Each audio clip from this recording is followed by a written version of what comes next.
Hi. When we come to the diagnostic questions, very often we could ask them directly because of the relationship that we have already built and the casual conversations that we have already had, and we could ask them. But there are situations we might have to reframe these diagnostic questions. What are those? We want to look at that. So some of these considerations would include, at least in 4 areas. Number one, you are speaking to an older person, or you're speaking to a person or coming from a culture where the terms death and die are frowned upon, and you're speaking to a person who is ill, or you're speaking to a person who is an atheist, who doesn't believe in heaven or hell. How do we speak to them? Okay, if you're speaking to an older person, we might go this way. Let's call this older person uncle. Say, uncle, I was once asked this question. Then you can introduce the diagnostic question 1, which is, do you know for sure that you will be with God in heaven when you die? And you might ask the uncle, if you were asked a question like that, what would you say? You wait for an answer. Then similarly, you say, then they ask me a second question. So ask the second question and ask how he would answer. So that is a way around it. So you are speaking to them in the third person, as it were.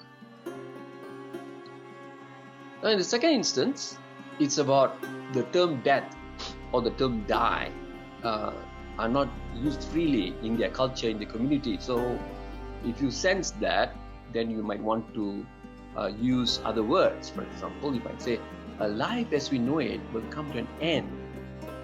So when you say come to an end, you're actually referring to death. So life as we know it will come to an end someday in the future. Of course, we all want to go to heaven, don't we? May I ask you a question? So you can rephrase the question, do you know for sure that you will be with God in heaven when life comes to an end?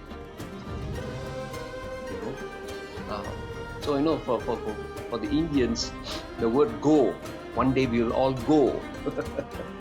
So you might want to rephrase that question and say, do you know for sure that you will be with God in heaven when that time comes for you to go?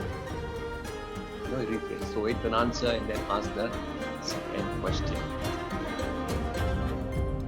Now, what if the person is ill? The first thing you need to do is to pray for the healing of that person. You need to show concern for the person, and so you pray for the person's healing. So ask, may I pray for your healing? And then pray. Right? And then at a suitable moment, it may not be that same day, at a suitable moment, you might come back and then speak to them as you would do that in this case of B, that we have just looked at. Just speak to them and say, have you thought about this? And then can I ask you a question? So let the Holy Spirit guide you in terms of the suitability of the situation when you want to share the gospel. But the first thing is you need to pray for their healing. Now, what if you come across an atheist? Well, you can speak this way and say, if heaven or hell do not exist, we have nothing to lose. However, if heaven or hell does exist, my story would be important to you. And then continue with the 2 questions and share the gospel. Well, I hope this helps you in situations where you cannot ask the questions directly, but that's a way around. God bless you.